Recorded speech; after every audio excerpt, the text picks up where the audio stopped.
Bonjour tout le monde. Ça me fait un grand plaisir d'être ici parmi vous. Ça me fait un peu drôle de vous parler au micro. Habituellement, je suis assis dans mon poste de pilotage à regarder vers l'avant et à ne pas voir mon auditoire. Donc, je vais essayer de bien paraître et surtout de rester dans les temps. Donc, je me présente Hans Oba. J'ai la chance d'être commandant de bord chez Air Transat sur le Airbus 330.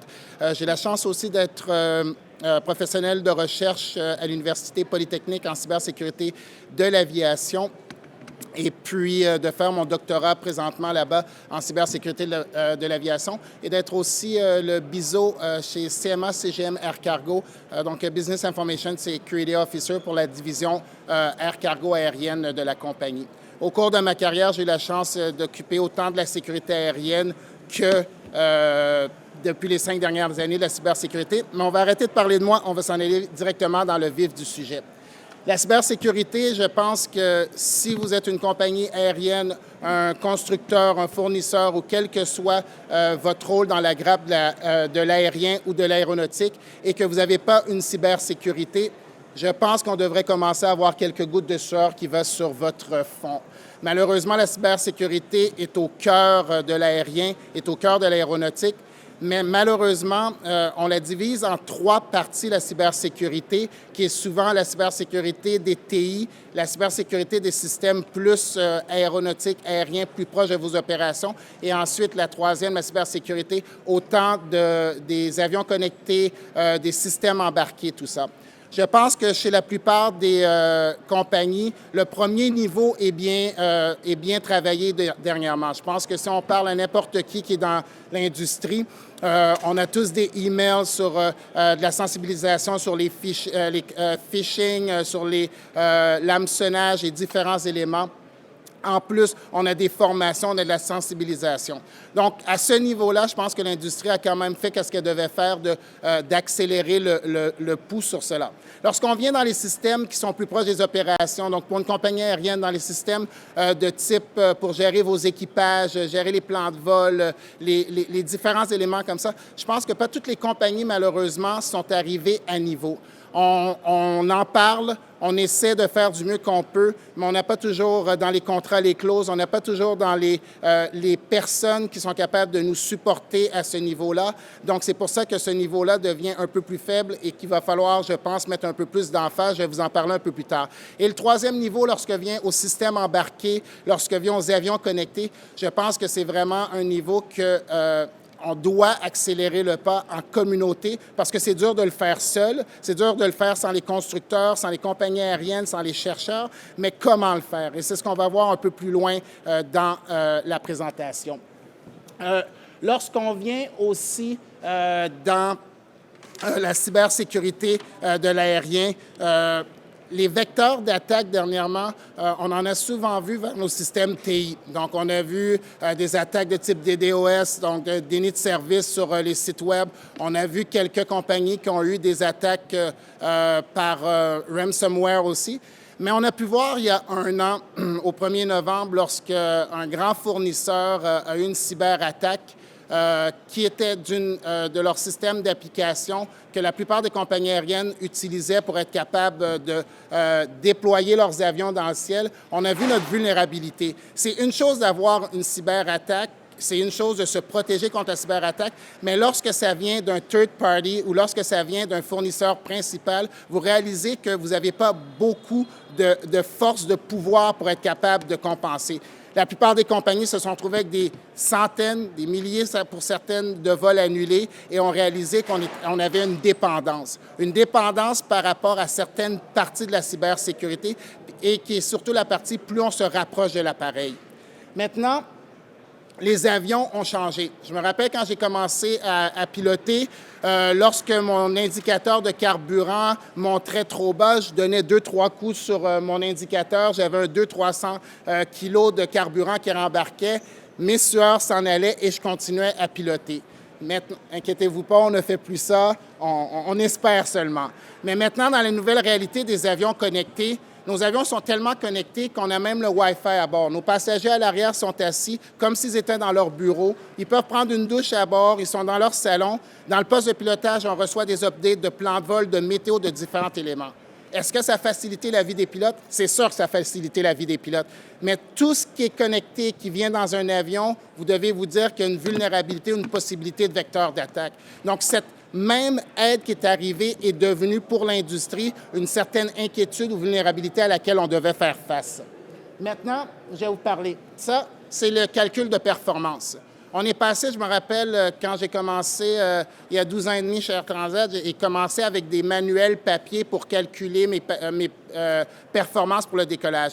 Maintenant, on a un iPad. On a un iPad dans lequel on peut trouver jusqu'à 20 000 pages de livres où est-ce qu'on fait notre calcul de performance en quelques minutes dessus.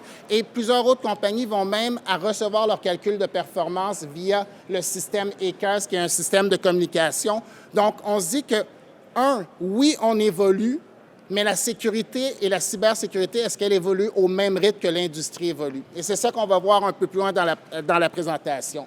Je vous montre juste une idée des postes de pilotage. Je voulais juste vous montrer le poste de pilotage de Airbus 310, un des premiers succès chez Airbus dans le sens de gros porteurs, un mix digital entre les écrans et les bons vieux cadrans à steam gauge, comme on disait. Après, on est arrivé sur les Airbus 330, qui est quand même une technologie, comme vous avez vu, de 1994, qui est en train de voler, et on arrive sur le 350.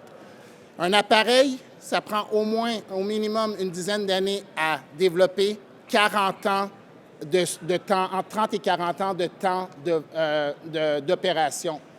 Donc, d'être capable de se dire qu'on pense 30 à 40 ans plus devant, même une cinquantaine d'années plus devant face aux cyberattaques, ça va être quelque chose qu'on va devoir travailler en industrie. C'est dur de prédire qu'est-ce qui va arriver plus loin quand les personnes qui veulent nous attaquer sont une communauté unie sur le dark web et s'échangent les différents secrets, les différentes vulnérabilités. Maintenant, quand on parle de cybersécurité, je vous parle d'attaque, les avions. À quoi ça ressemble le type d'attaque? Le type d'attaque, j'ai voulu mettre sur 3 points. On peut vous attaquer via l'avionique, via les systèmes d'approvisionnement, la chaîne d'approvisionnement, et encore plus via différentes vulnérabilités des systèmes. Je vais vous en parler. On va sauter celle-là. Je ne suis pas le meilleur dessinateur, comme vous allez pu voir. Je pense, meilleur pilote que dessinateur, mais je vais vous emmener au cœur de ce que vous voulez voir. Les premières vulnérabilités. Tout à l'heure, je vous parlais des systèmes embarqués, des fameux ECARS et des performances. Lorsqu'on regarde les performances, on les reçoit comme ça présentement. Et on sait qu'on a des vulnérabilités. Je sais que certains d'entre vous vont me dire « Ouais, mais Hans, on les connaît, les vulnérabilités face aux ECARS. » C'est vrai qu'on les connaît, les vulnérabilités, mais même, malgré qu'on les connaît, on n'a pas été capable de trouver une solution pour le moment. Pourquoi? Parce que certaines des solutions qu'on doit déployer sont des solutions qui vont coûter des millions, des centaines de millions à l'industrie parce qu'il va falloir mettre des boîtes encryptées à l'intérieur des avions. Donc, la capacité des transporteurs aériens ne sont pas la même. On a des grandes compagnies qui ont les moyens de se permettre ceci, mais il y a des plus petites compagnies qui ont 2, 3 appareils qui n'ont pas cette chance-là. Donc, qu'est-ce qu'on fait pour être capable de s'assurer d'une meilleure sécurité? Mais c'est le awareness.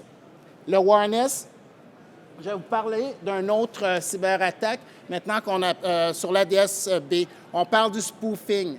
Je sais que le spoofing, techniquement, c'est un avion qui se rapporte dans un espace aérien.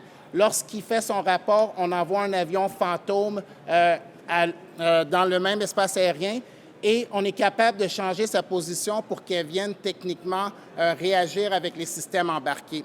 Celle-là, lorsqu'on est beau ciel bleu à 35 000 pieds, qu'on est un seul avion dans le ciel, il n'y en a pas de problème. Lorsqu'on est une matinée comme ce matin à Dorval, où est-ce qu'il pleut, qu'on est à 2000 pieds sur l'approche, puis qu'on vous met plusieurs appareils fantômes, est-ce que ça peut causer une vulnérabilité? Oui.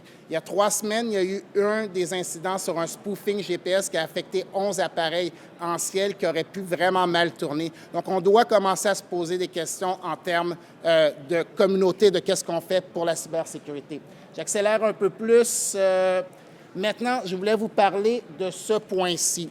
Les pilotes, on leur demande, lorsqu'il y a une problématique, de voler l'appareil, c'est vrai. Moi, quand j'ai un problème d'un système, je ne fais pas une cyberanalyse dans mon avion. Le système ne fonctionne pas bien, j'atterris, je le mets dans le livre. Là, maintenant, c'est déjà une boîte qui m'attend. Elle met la boîte, l'avion repart parce que l'avion doit voler au moins 18 à 20 heures par jour pour être capable d'être rentable et après, ça continue. Qui fait la cyberanalyse? On n'a même pas une idée d'une cyberanalyse sur la boîte parce que les pilotes ont juste dit le système a arrêté de fonctionner. C'est pas le système a fait tel glitch. Donc, on doit commencer à voir comment on est capable d'aller chercher de l'information ou à traiter les datas pour être sûr que nous, on passe l'information, que peut-être le fournisseur qui fournit une nouvelle boîte est capable de nous donner plus d'informations pour être capable d'avoir les vraies root causes et revenir après ça. J'ai regardé combien de temps? 1 minute et demie. Donc, je vais aller un peu plus vite. Comme je vous disais, le premier niveau, il est bien fait. Le deuxième niveau, comme on dit, avec des conférences comme aujourd'hui qui amènent de l'awareness, je pense que vous allez être capable de revenir chez vos propres compagnies et de vous dire, est-ce que le langage qu'on utilise pour parler aux différentes personnes est le langage qui est de leur niveau et surtout de leur intérêt? La plupart de mes collègues pilotes, lorsqu'on leur dit encore une formation sur la cybersécurité, ça m'énerve, un mot de passe à 6 chiffres avec un signe. J'en veux pas, je suis en finale, mon iPad bloque. Donc, on doit être capable de s'asseoir puis d'être capable de dire arrêtons de faire de la cyber pour tout le monde en même temps. On n'est pas tous dans la même réalité. On doit la cibler vers les bonnes personnes au bon moment. Sinon, notre cyber, elle a l'air plus, désolé, emmerdante que de la cyber qui a l'air efficace. Je vais aller un peu plus vite parce que Désolé. Je pense que le défi de l'industrie va être vraiment d'être capable de travailler ensemble. Je pense que ça va être vraiment difficile parce que lorsqu'on est certaines compagnies, qu'on vient voir Airbus ou Boeing, qu'on leur dit « ton avion a un problème », c'est « wow ». Qu'est-ce que tu veux dire que mon avion a un problème? Je pense qu'on est capable par rapport aux data et on doit amener notre langage à dire qu'est-ce qu'on veut. Chaque personne a un rôle dans cette industrie-là pour la cybersécurité, puis c'est important de jouer le rôle, mais je pense que, désolé, je prends 2 petites minutes encore, j'accélère. Je pense que ça va être important si on veut trouver une solution par rapport à la cybersécurité, c'est de le faire en groupe. J'arrive vers ici, je reviens, désolé. Maintenant, les pilotes, est-ce qu'ils font partie de la solution du problème? Non. C'est juste une question que je vous lance. Le numéro 2, les deux, parfait, OK. Je pensais qu'on était le problème, désolé. Pourquoi je vous emmène ça? C'est que chez les pilotes, c'est un groupe réfractaire des fois. Lorsqu'on a fait de la sécurité aérienne, ça a pris du temps à changer les mentalités tant qu'on ne les avait pas mis au cœur. En cybersécurité, ça va être la même chose. Vous voulez que des pilotes puissent faire partie du changement, il va falloir qu'on leur amène les informations, la formation pour qu'ils sachent quoi regarder. On ne peut pas demander à des gens de vous rapporter des problèmes s'ils ne savent pas où regarder. C'est trop vaste, la cybersécurité. Et je termine avec celle-ci pour vous laisser sur le prochain panel. Même si on soupçonne une cyberattaque maintenant en 2023, je pense qu'il y a eu un problème. Quand j'atterris et que je mettrais ça dans le manuel de l'appareil, comment qu'on relâche l'appareil? Qui doit relâcher l'appareil? Le constructeur, la compagnie aérienne, Transport Canada, l'OACI? On n'a pas encore de procédure pour dire comment on va retourner un appareil en vol après une cyberattaque ou une cyber-inquiétude. Alors, imaginez où est-ce qu'on est présentement en 2023. Je ne parle pas plus longtemps parce que je pourrais continuer, puis ça me fait vraiment intéressant de pouvoir vous regarder au lieu de parler à travers mon micro dans mon poste de pilotage. Mais je vous souhaite une excellente conférence. N'ayez pas peur parce qu'il y a plusieurs experts, que ce soit ceux-ci ou les autres, qui sont là pour vous protéger. Mais surtout, gardez vos oreilles ouvertes, gardez vos yeux ouverts et si vous avez des idées, partagez-les. En groupe, on est capable d'avoir un ciel qui est sécuritaire, sans turbulence. Je vous souhaite une très bonne conférence. Merci beaucoup.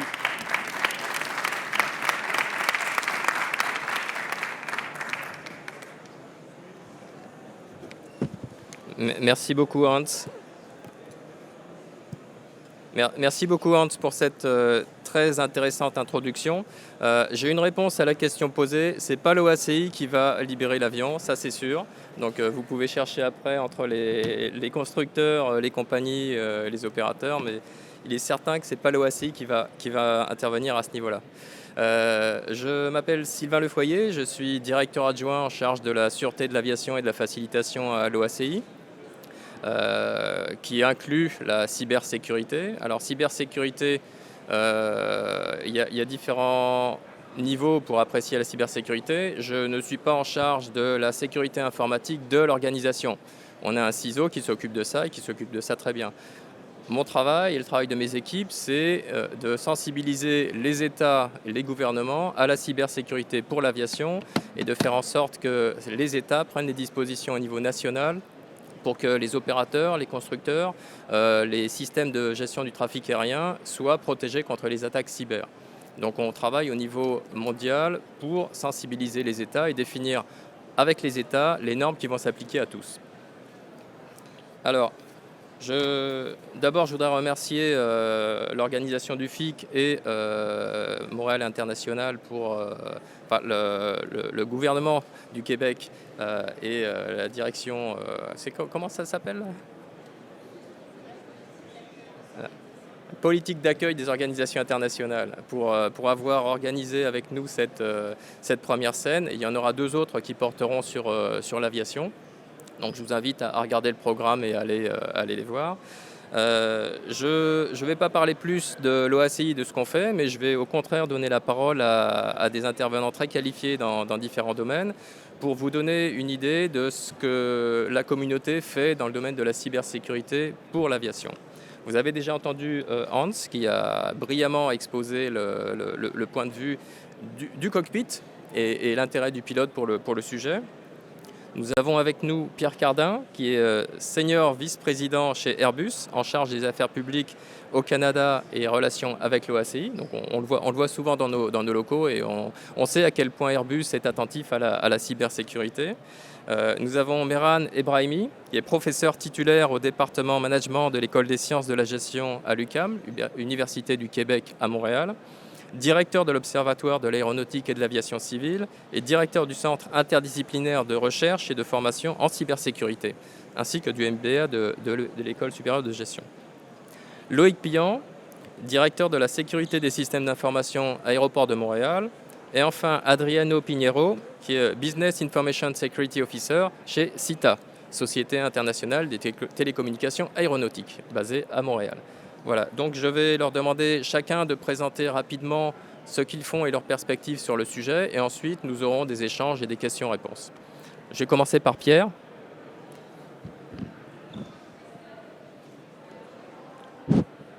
Oui, ça marche. Oui, vas-y. Oui. Je m'entends? Non, c'est déjà bien. Merci beaucoup, Sylvain. Bonjour à tous, à toutes. Et surtout, merci de nous inviter, nous, l'industrie aéronautique, ici à ce... Moi, je m'entends plus. Alors, je suis désolé. Tu as eu retour? Il y a de l'interférence. Ça doit être une cyberattaque dans mon micro. Donc... non, pour nous, c'est un privilège d'être ici à une rencontre comme ça, parce que souvent, beaucoup d'entre vous ne connaissez pas le domaine aéronautique. On est perçu parfois comme étant un domaine fermé, et c'est vrai que pendant très longtemps, tout ce qui se faisait en aéronautique, que ce soit surtout chez un constructeur d'avions, c'était du inbreeding, tout se faisait en interne. Si ce n'est pas inventé par des ingénieurs de Toulouse, c'est pas bon. Mais avec la modernisation de tous les systèmes, on s'est ouvert aux nouveaux métiers. On s'est ouvert à l'extérieur et on a besoin de support et de l'intelligence des gens qui ne sont pas dans l'aéronautique, parce qu'on intervient maintenant dans beaucoup de domaines. Moi, je ne suis pas un spécialiste en cybersécurité, je suis avocat. Donc, je m'occupe des affaires publiques, mais j'ai 30 ans d'histoire chez Airbus. Je suis montréalais, mais j'ai tenu plusieurs positions en Europe, aux États-Unis, maintenant au Canada, dans le groupe Airbus. Et je peux vous dire, déjà, je voulais commencer par démystifier certains termes. On vous parle de sûreté, de sécurité. En plus, en anglais, la sûreté, c'est la safety. La sécurité, c'est... Non, c'est le contraire. C'est le contraire, ben voilà. Donc, je fais exprès pour vous montrer que souvent, on ne fait pas la distinction entre la sûreté et la sécurité. La sécurité, c'est quoi? C'est la sécurité de l'aéronef. Donc, c'est les problèmes en vol, c'est un problème qui va causer un incident sur l'aéronef dû à l'aéronef lui-même. La sûreté, c'est 4 piliers surtout.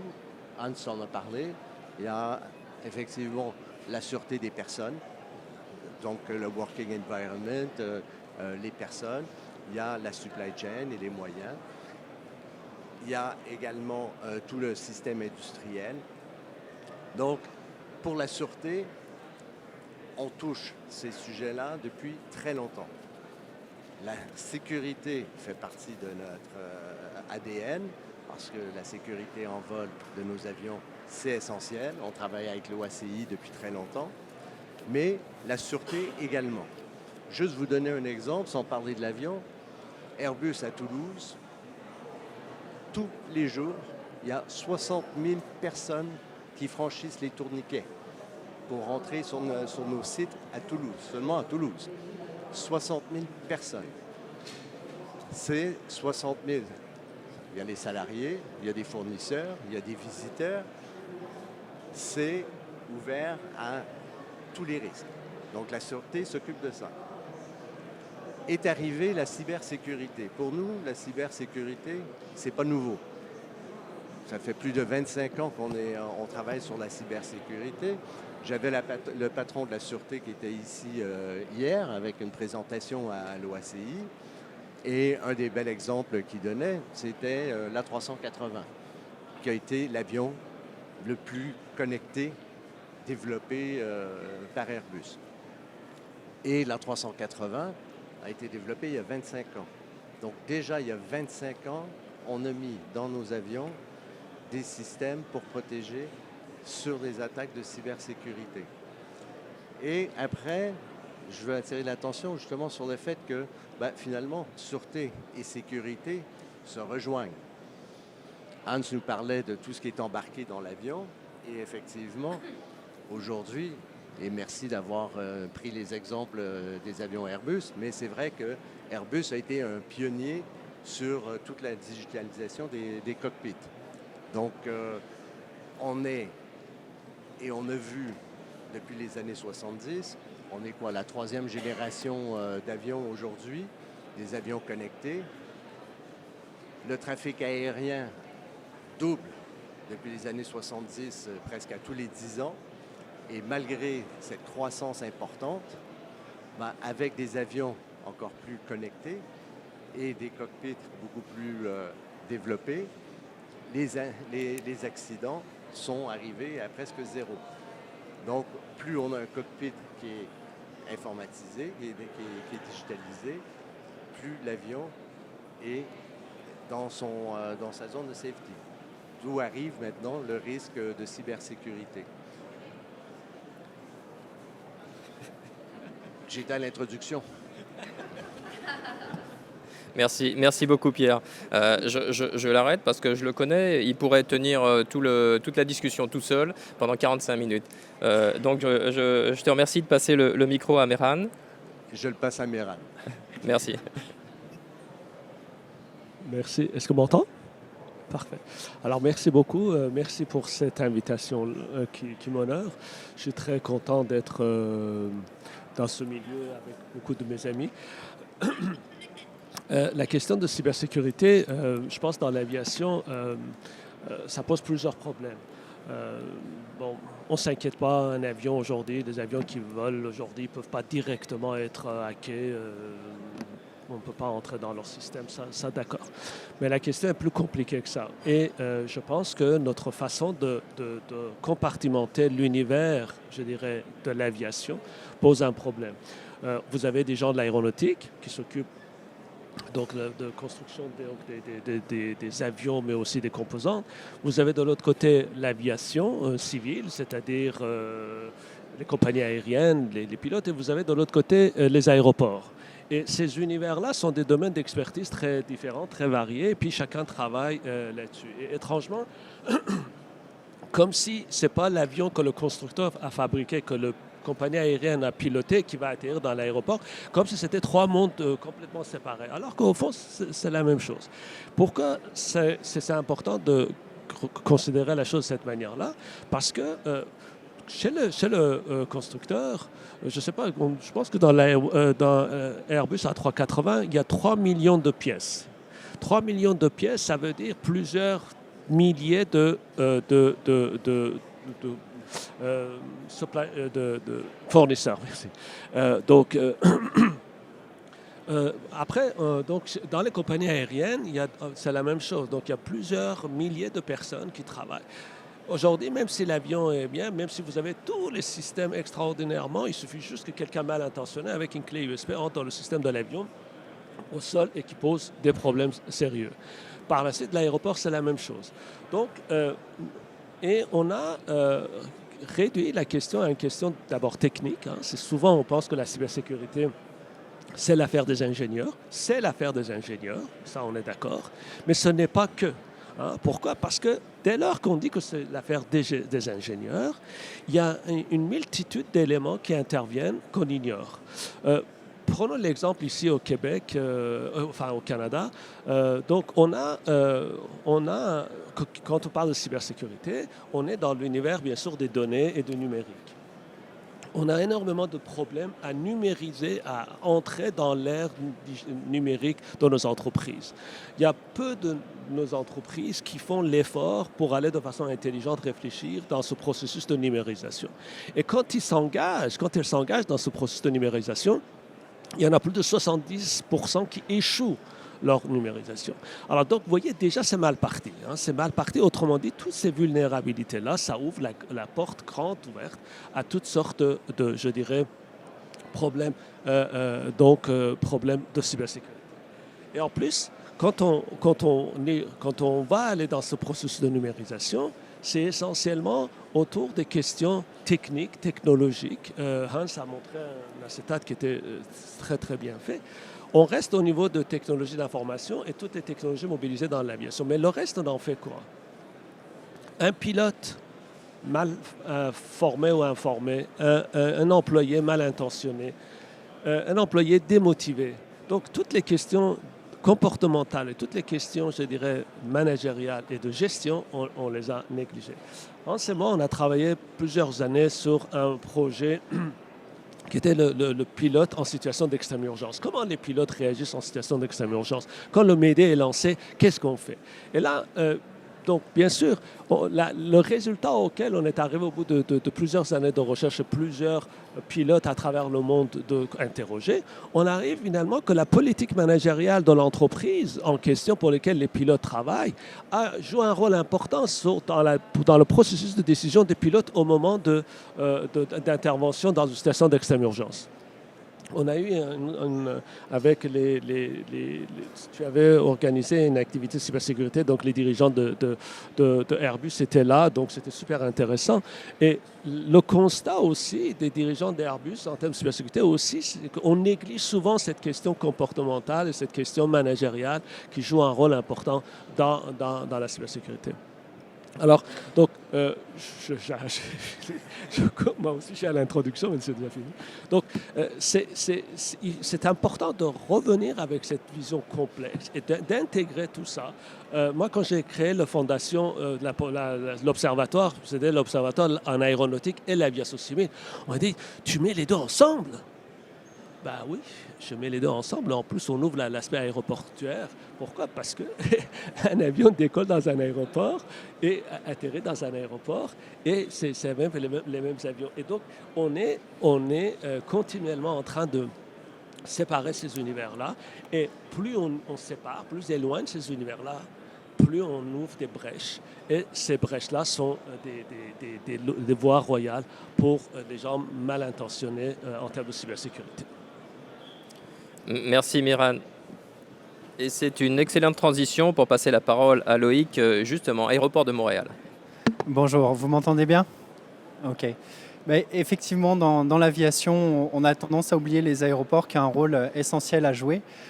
Donc en tant que directeur cyber et puis avec mon équipe, on a beaucoup de défis, beaucoup d'enjeux dans le milieu aéroportuaire. Faut savoir qu'un aéroport, c'est une fourmilière, c'est énormément d'organisations qui contribuent à faire fonctionner l'aéroport. Je pense à l'aéroport de Montréal, par exemple, on a les compagnies aériennes, bien sûr, les manutentionnaires, les services des douanes, mais aussi les commerces, les restaurants. Donc, on voit vraiment des métiers très variés qui vont faire collaborer tous ensemble. Et puis, on a un système extrêmement hétérogène. On parle parfois d'une petite ville. Un aéroport, effectivement, c'est une petite ville, tout un tas de services. On va avoir systèmes informatiques comme on peut croiser dans la plupart des entreprises, comme Office, Active Directory, des systèmes classiques, mais on va aussi avoir beaucoup de systèmes opérationnels. Je pense au convoyeur à bagages, l'enregistrement des passagers, le boarding des passagers, les douanes, la gestion du bâtiment, l'éclairage, le chauffage. Vraiment des systèmes opérationnels finalement assez critiques. Et si ces systèmes ne fonctionnent pas correctement, ça empêche finalement les passagers d'embarquer, les avions de décoller. Donc beaucoup de complexité finalement. Et ça demande beaucoup de collaboration avec ces différentes compagnies, ces organisations. Je vais prendre un exemple tout simple. Et d'ailleurs, on a eu un incident qui a été publié, donc c'est pour ça que je vous en parle. Les bornes douanières dans les aéroports.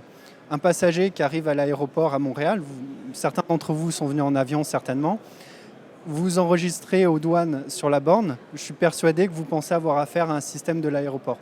Pourtant, non, c'est un système des douanes, mais le passager est convaincu d'avoir affaire à un système de l'aéroport. Donc ça montre à quel point on doit collaborer avec les douanes, mais aussi d'autres organisations, pour que les systèmes sont bien sécurisés, puis offrir un environnement sécurisé à ces systèmes.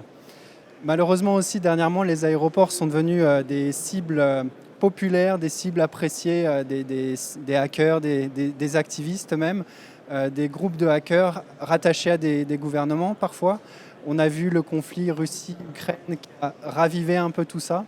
Donc moi, là, dernièrement, depuis quelques mois, je vois vraiment une augmentation du nombre d'attaques. Le paysage de la menace augmente. Je pense que ça concerne aussi les transporteurs, ça concerne les fabricants, les équipementiers.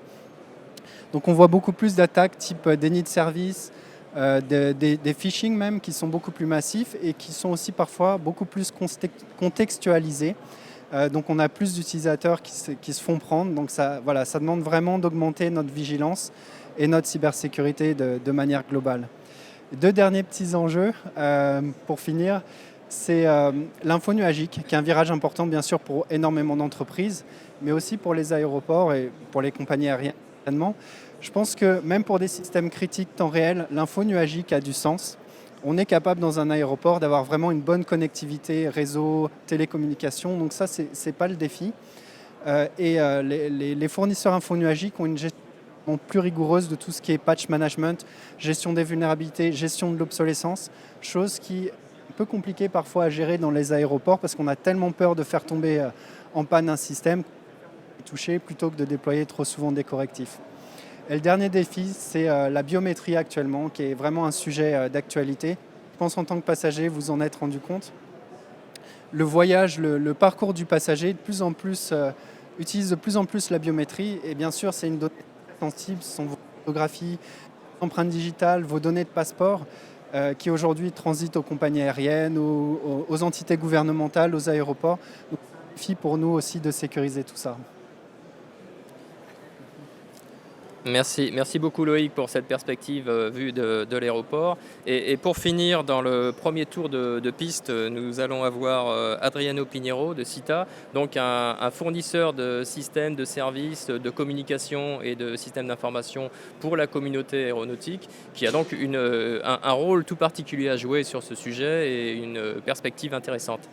Oui, bien sûr. Je m'excuse, je vais parler en anglais, je vais expliquer pourquoi aussi. J'ai beaucoup d'expérience en anglais dans le monde informatique et aussi de cybersécurité, donc je pense qu'en parlant anglais, je vais avoir plus de détails. I feel like a kind of an outsider here. I mean, I'm not from the aviation industry. I come from telecommunication before factories and so on. And one thing that I can see when I joined CITA, which is a leading provider of, as Ivan said, IT, telecommunications and systems for airports, aircrafts, and borders. But one thing that I noticed, and people tell me all the time, since 5 months that I'm in the aviation industry, is that in the aviation industry, it takes time. And it really takes a lot of time from my perspective.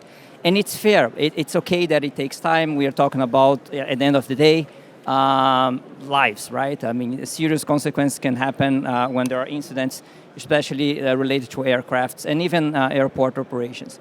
But at the same time, what I'm concerned with, it is that the hackers or cyber attacks, they're not going to wait. They are far ahead of most of the industries that we have, especially with artificial intelligence, which everyone talks about it. I mean, it's really at your hand or anyone's hand to start and then put up a simple attack to any IT infrastructure. So what I see is that the challenge that we have in the aviation industry, it is at the same time to keep in mind that we deal with very important matters and safety, but we cannot wait because there will be more and more attacks happening. So it's just my biggest concern by joining the aviation industry.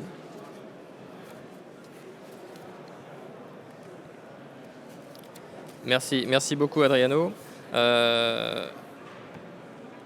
Nous avons du temps pour quelques questions, donc j'en ai quelques-unes qui sont déjà prêtes, mais si vous avez des questions, n'hésitez pas à montrer votre intérêt pour le sujet. Alors, on a déjà couvert pas mal de problématiques et un certain nombre de sujets ont déjà été bien abordés et bien traités, mais on a vu qu'en particulier pour les aéronefs, la construction d'un avion, ça prend du temps. Donc entre le design et la construction, vous pouvez compter au moins une dizaine d'années. Et après, c'est exploité pendant des dizaines d'années. Un certain nombre de systèmes existants n'ont pas été conçus avec la perspective de la cybersécurité. Comment gérer les systèmes anciens qui sont exploités depuis des décennies, qui en général n'offrent pas ou peu de moyens de protection, et comment on gère l'obsolescence et les vulnérabilités de ces systèmes? Alors, je lance la question et je vois Loïc qui se précipite pour répondre. Je peux commencer avec la perspective des aéroports qui est certainement différente de la perspective des constructeurs, des équipementiers. Mais en tout cas, dans un aéroport, effectivement, on a aussi des systèmes anciens qui ont 10, 20, parfois plus de 20 ans. La stratégie a longtemps été d'isoler ces systèmes, mais on voit que c'est une stratégie qui a ses limites parce que ces systèmes ont quand même besoin d'être mis à jour, ont quand même besoin d'être supervisés, ont quand même besoin d'être gérés à distance.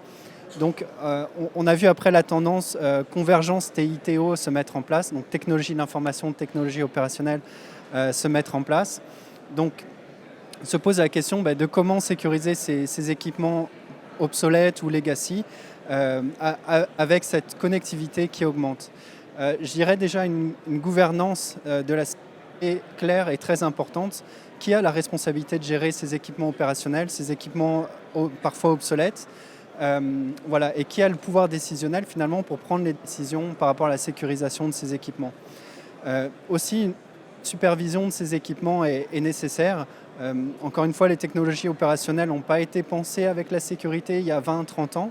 Donc il faut des solutions spécialisées pour surveiller leur fonctionnement, surveiller si elles utilisent des protocoles obsolètes, surveiller s'il y a des attaques en cours, s'il y a des signatures d'attaque reconnaissables en cours. Donc ça va être important vraiment d'avoir des solutions spécialisées pour surveiller ces équipements. Je ne sais pas si quelqu'un veut compléter. Merci. Je vais demander à Pierre effectivement d'enchaîner. Et avec une question supplémentaire, c'est comment on maintient la compétence sur ces systèmes anciens? Comme vous avez pu voir, le sujet est quand même complexe. Comme la sécurité, la sûreté touche tous les niveaux de l'entreprise, du jour 1 jusqu'au non seulement la livraison de l'avion, mais l'opération de l'avion après, qui est opérée par un tiers pour nous. Donc, naturellement, à Airbus, on est aussi opérateur d'avions. On oublie qu'on fait voler des avions. Il y a les essais en vol. On a nos Beluga, nos avions de transport de matériel qui volent. Donc, on est également un opérateur. Donc, on connaît quand même toutes les complexités du système. J'ai beaucoup de difficultés à rattacher sur des sujets particuliers.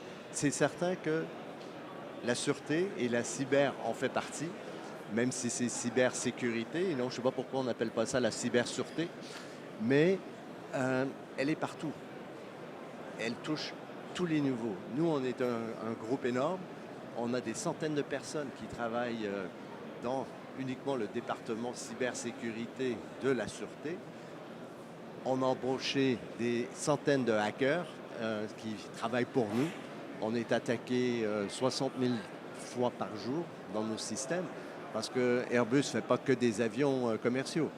On fait des avions militaires, on fait des systèmes militaires, on fait des hélicoptères, on fait des satellites. Donc tout ça, il y a une interopérabilité, une interconnectivité. Sur la question que tu m'envoies, Sylvain, moi souvent, je simplifie les choses et on est un peu comme notre iPhone. On reçoit des updates régulièrement. Donc, on corrige des bugs, on voit des choses qui se passent, on les corrige. Notre plus grande faiblesse aujourd'hui, je dirais, c'est pas nous Airbus, c'est les plus petits joueurs. Nous, on investit des milliards dans le domaine de la sûreté, de la sécurité, mais les petits fournisseurs n'ont pas les mêmes moyens. Et c'est là souvent qui nous inquiète sur le maillon faible.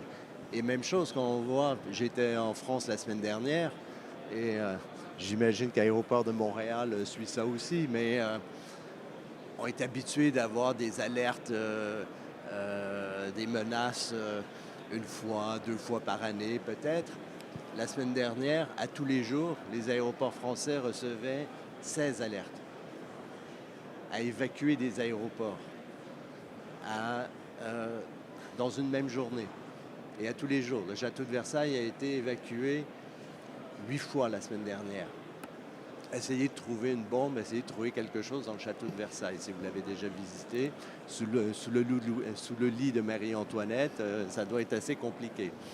Donc, c'est ça nos enjeux aujourd'hui. En plus, dans les hackers, dans la cybersécurité, il y a un jeu. Il y a des mauvaises intentions, mais il y a aussi un jeu. Et prendre le contrôle d'un avion, c'est pour beaucoup de personnes un jeu. Et là, c'est là où il faut qu'on fasse attention. Merci. Attends, Hans, je vois Adriano qui piaffe d'impatience parce qu'effectivement, dans la prestation de service aux aéroports, aux compagnies aériennes, il y a des systèmes qui sont en place depuis des décennies qu'il faut arriver à maintenir et il y a des nouveaux systèmes avec des nouvelles technologies et il faut arriver à faire vivre tout ça en même temps. Donc le point de vue de CITA m'intéresse. Yes, let me just take this.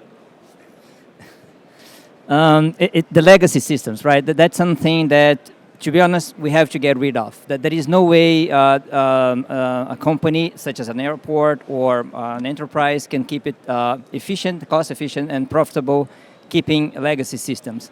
The question it is the integration points. So it has to be well planned so that those integration points they don't become weak points of possible cyber attacks. But just by the fact that it's almost impossible to get talents coming out of university that they want to work with legacy systems. It's just that if you offer an analog device like the first mobile phones to someone to work with out of the university, he's going to look at you and say, what is happening? Where am I today? So legacy systems, they are a true problem for sure, but they are a challenge because it's from there that we can actually make operations more efficient and in the end more profitable.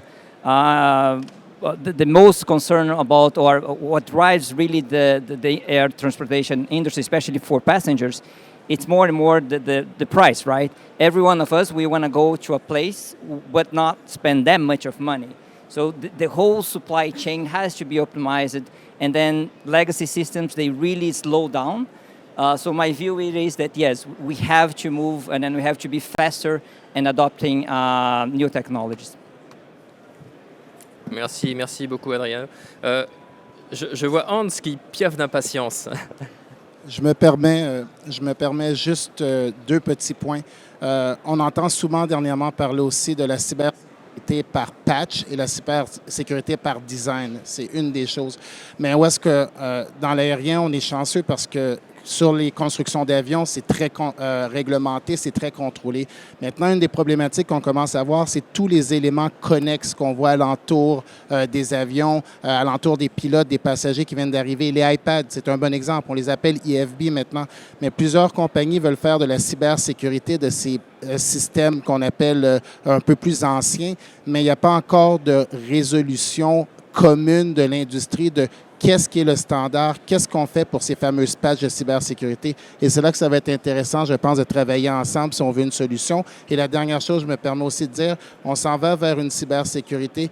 Si on prend les pilotes, on parle de retirer un pilote du poste de pilotage. Donc, on s'en va vers un single pilot operation. On en parle de plus en plus. Donc, on veut de la cybersécurité par design, mais maintenant, la question à poser, c'est est-ce qu'on veut que l'occupant, l'opérateur, soit au courant des cyberattaques ou on veut que les systèmes fassent la défense sans que les pilotes ou que l'avion le sache et que seulement les ingénieurs prennent le contrôle une fois au sol? Donc, ça va être des questions qu'on va devoir se poser, qu'on va devoir travailler ensemble si on veut être capable de trouver la bonne solution.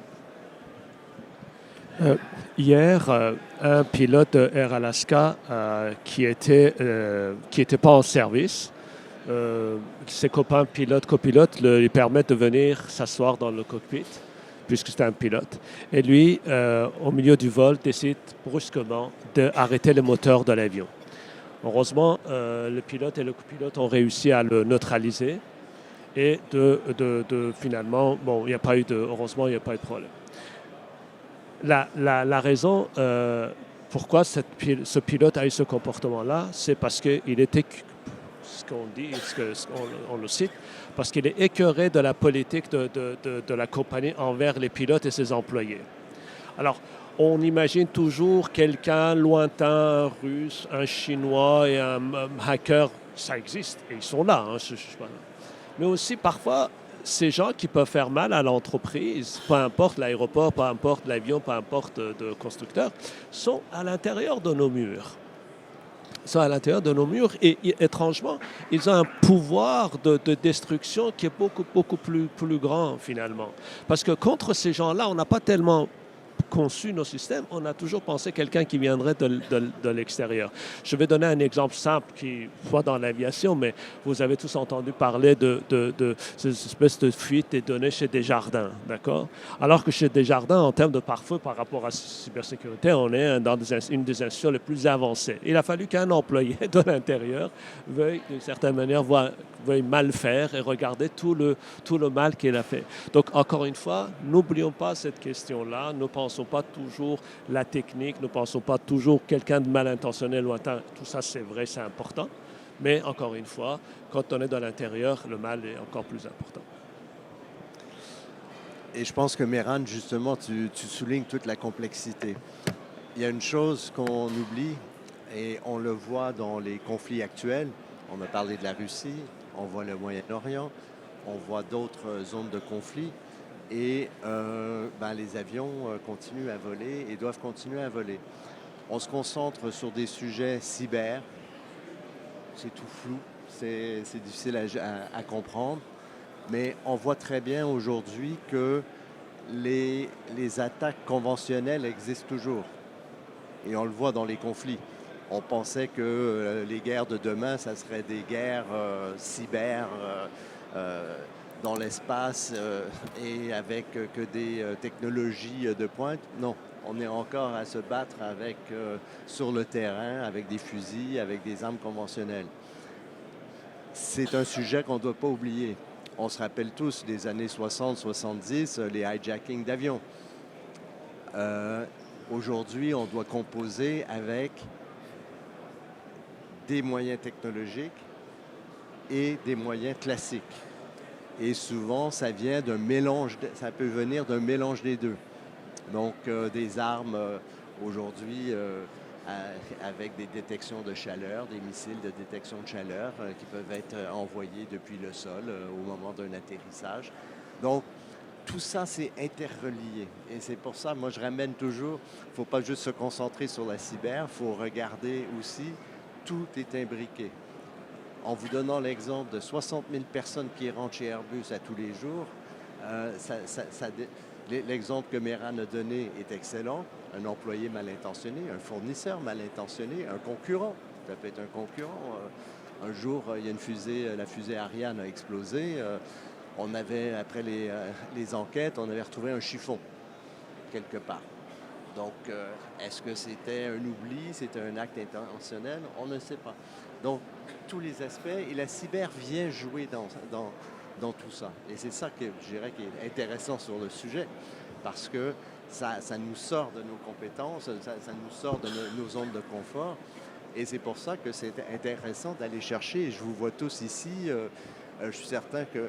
qui est spécialisé en aéronautique dans la salle? Est-ce que... ou c'est tout simplement le sujet de la cybersécurité qui vous intéresse? Et c'est là où... Ah, t'es en... Mais je regardais au 2e rang, au 3e rang, au 4e rang. Et c'est là où, pour le monde de l'aéronautique, c'est intéressant d'aller chercher ces compétences et d'aller chercher ces gens qui think out of the box. Merci beaucoup Pierre. Voilà, on arrive au terme de cette courte discussion sur la cybersécurité dans le monde de l'aviation civile.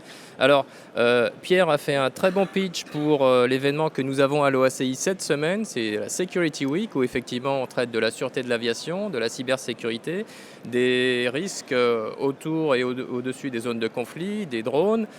Donc la sûreté de l'aviation est traité de manière globale et le fait de traiter dans cette approche sûreté la cybersécurité, c'est effectivement une dimension, alors j'allais dire nouvelle, ça fait quand même quelques années qu'on s'en occupe, mais effectivement on a une approche globale de la sûreté de l'aviation avec la sûreté physique, la sûreté cyber, les attaques à distance et les problématiques des menaces internes. C'est un vrai sujet et le développement de la culture de sûreté et de la culture de la cybersécurité, ça fait partie des sujets qu'on traite en ce moment. Donc je remercie les panélistes, je vous demande de les applaudir.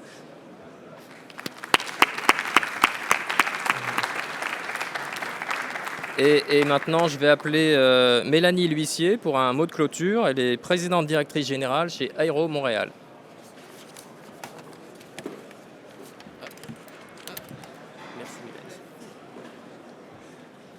Merci beaucoup. Bonjour à tous et félicitations pour ce très beau panel, messieurs. Très intéressant, mais moi qui œuvre en aérospatiale depuis 25 ans, j'en ai appris. Un peu inquiétant, je dois vous dire. Il faut quand même se faire rassurant. Les produits qui sont produits au Québec, notamment, et partout dans le monde, les produits aérospatiales demeurent des produits extrêmement sécuritaires. Et c'est une industrie qui, par définition, est sécuritaire parce que la sécurité est imbriquée dans chacun de nos processus. Donc oui, on est bien conscient, je pense, des risques, mais quand même, je tiens à vous rassurer que vous serez en toute sécurité lors de votre prochain vol sur les ailes soit d'Air Transat ou de d'autres compagnies aériennes. Donc, vous l'avez compris, l'engouement exponentiel de l'info nuagique, l'Internet des objets, l'intelligence artificielle aussi, ont entraîné une dépendance accrue à la technologie. Nos avions sont de plus en plus connectés, on l'a dit. Puis cette nouvelle étendue numérique ouvre la porte à de nombreuses cyberattaques et à des perturbations majeures de notre modèle d'affaires. Il faut réfléchir autrement. Oui, on était habitué d'entrevoir la sécurité et la sûreté d'un point de vue physique. Maintenant, on doit aussi aller plus dans au niveau de la pensée. Et naturellement, dans des secteurs comme l'aérospatiale et la défense, bien, les conséquences de telles cyberattaques sont encore plus conséquentes, plus importantes parce qu'on parle de la vie de passagers et même des équipages au sol dans le cas des aéroports. Donc, ce matin, on a beaucoup parlé du dernier maillon de la chaîne, de l'avion, du passager, du pilote. Mais je veux vraiment insister sur l'impact que ces changements-là génèrent aussi pour le volet manufacturier. Une grappe aérospatiale, je représente la grappe aérospatiale du Québec, c'est vraiment plusieurs fournisseurs qui travaillent ensemble à la construction des appareils à la fin. Mais donc, la multiplication de ces fournisseurs-là, bien, naturellement, multiplie le risque. On en a parlé un peu de la chaîne d'approvisionnement, mais c'est sûr et certain que moi, ma représentation est vraiment au niveau de la chaîne d'approvisionnement. En plus, on travaille avec des données sensibles. Donc, je pense par exemple à des informations classifiées sur les opérations et les technologies militaires. C'est extrêmement sensible, donc encore plus préoccupant. On travaille aussi avec des infrastructures essentielles, des systèmes de communication, des réseaux satellites, Pierre en a parlé un peu, des réseaux de transport. Mais surtout, encore une fois, avec une chaîne d'approvisionnement qui regroupe un grand nombre d'intervenants et qui multiplie donc les risques d'attaque. Les conséquences d'une brèche peuvent se répercuter gravement sur la sécurité nationale et sur les opérations de défense, notamment, ou porter atteinte à l'avantage technologique de notre pays. Les pirates informatiques en ont conscience et mettent beaucoup d'énergie à tenter de s'infiltrer dans les réseaux de fournisseurs de l'aérospatiale et de la défense pour affaiblir ces chaînes d'approvisionnement-là. Au Québec, on estime qu'une PME par mois est ciblée par une cyberattaque. Ce qui est encore pire, c'est qu'on sait que 70 des PME qui sont victimes d'une cyberattaque connaissent la faillite dans les 2 ans qui suivent si elles n'étaient pas adéquatement préparées. Donc, en considérant tout ça, Aéro Montréal, comme GRAP, a rapidement identifié un besoin d'accompagnement au niveau de nos membres, qui sont principalement des PME. On représente aussi des grands joueurs, mais on représente beaucoup de PME. Donc, on a vraiment identifié que ces PME-là avaient besoin d'accompagnement. Je vous en parle parce que ça fait vraiment écho à tout ce qu'on a parlé aujourd'hui. Donc, je vous rassure, nos produits sont sécuritaires, mais comment aussi on accompagne les gens à travers cette transition-là? Bien, on a une initiative qui s'appelle Cybersécurité et que nous nous sommes donnés pour vraiment sensibiliser, former et accompagner les entreprises manufacturières québécoises en aérospatiale. Donc, vraiment, c'est les gros joueurs qui travaillent avec les moyens, qui travaillent avec les petits pour essayer de... On parlait vraiment de l'interconnexion entre les aéroports, les opérateurs et la construction. Bien, je vous rassure qu'en termes de construction aérospatiale, vraiment, on fait travailler tous les joueurs ensemble et on les sensibilise. Pour nous, c'est important de favoriser une culture de la sécurité, mais à tous les échelons. Donc, du haut dirigeant jusqu'à la nouvelle recrue, il faut que tout le monde saisisse l'importance de la cybersécurité et le rôle de chacun dans le maintien d'un milieu sécurisé. Nos panélistes ont parlé de l'importance de faire des choix stratégiques. Nous proposons aussi de faire une analyse de risque et surtout de se doter d'un plan d'action et d'intervention concret. Donc, on veut mettre les PME à l'action vraiment pour qu'ils puissent faire face aux cyberincidents. Dans notre secteur, on estime que présentement, il n'y a que 25 des entreprises qui s'intéressent à la cybersécurité. Donc, ça veut dire que 75 n'ont pas encore entrepris cette démarche parce qu'elles voient que c'est de la responsabilité, peut-être du constructeur, peut-être de l'opérateur, peut-être de l'aéroport. Donc, vraiment, c'est notre rôle de sensibiliser chacune des entreprises de leur rôle dans ce maillon-là. Donc, on veut vraiment, comme GRAP, changer ces chiffres et rééquilibrer un peu la situation selon la nouvelle réalité du marché. Pour la sécurité, pour la santé des organisations, mais aussi pour les aspects financiers qui en découlent. On l'a vu, ça peut être extrêmement coûteux d'avoir une cyberattaque pour une entreprise. Donc, et l'impact financier aussi des changements au niveau des nouvelles normes, c'est pas petit. En fait, c'est 300 à 500 000 par entreprise pour acquérir les bonnes normes en termes de cybersécurité. Et ça ne sera plus une option. À partir de l'année prochaine, en 2024, pour faire affaire avec le gouvernement du Canada, chacune des entreprises va devoir avoir sa certification en cybersécurité. Donc, on parle de 300 à 500 000 par entreprise, par PME. C'est beaucoup. Donc, il faut s'assurer que les gens sont préparés, qu'ils sont conscients que ça s'en vient et qu'ils doivent agir maintenant. Avant de vous quitter, je vais vous faire un petit message spécial pour vous partager que je suis vraiment heureuse et excitée. Et merci à l'OACI et au MRIF pour ça, de voir que en aérospatiale, on sera présent à 3 moments dans le forum cyber des 2 prochaines journées. Donc, ce matin, on était là. 2 autres fois, cet après-midi aussi à 13h15. On va avoir un moment de partage au sein de la communauté aéronautique. Vous allez retrouver l'OACI encore, le CRIAC, l'IATA et Eurocontrol lors du panel de 13h15. Et à 15h35, demain, il y a les sujets du futur qui occupent beaucoup de nos entreprises, dont la mobilité aérienne avancée. Je vous invite à venir voir comment l'avion plus connecté va aussi se déployer dans le futur. Donc, on va être présents à ce panel-là, l'OACI, encore une fois, le CRIAC et l'ACI.